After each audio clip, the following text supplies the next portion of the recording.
En tröst är den som kommer på. Allt ju vilar i min faders händer. Skulle jag som barn ska stå. Han som bär för mig en faders hjärta giver djup åt varje nyfödda. Dess beskäda dela fröjd och smärta, möda, vila och trygghet.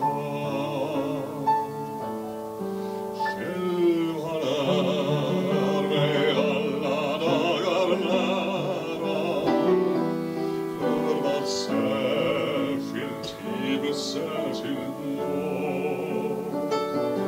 Varje dags bekymmer vill han bära, han som heter både kraft och råd.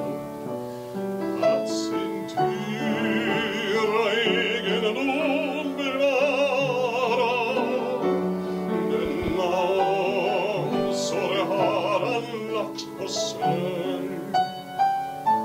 Som din dag så skall din kraft och vara.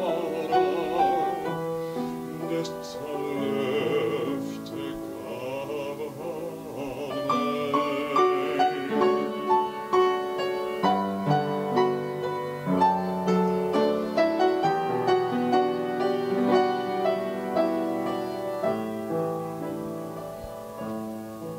Hjälp mig då att vila tryggt och stilla.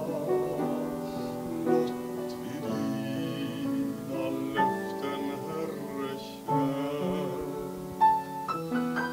Ej min tro, ej den tröst förspilla, som i ordet mig förvarar är. Hjälp mig, Herre, att ta helst med hända, taga ur din trogna faders hand.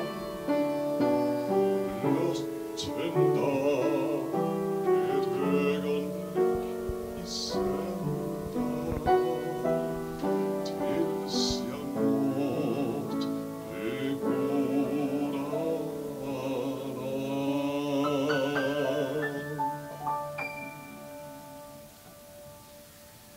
Ja, det var en av mina favoriter. Lians Handells vackre sang. Den synger vi i Norge, absolut. Det är så naturligt att synge på svensk här. Och den är mycket bättre på svensk än på norsk faktiskt. Den mistar nog av sin glöd vid översättelsen. Så synger den igen på svensk i Norge också.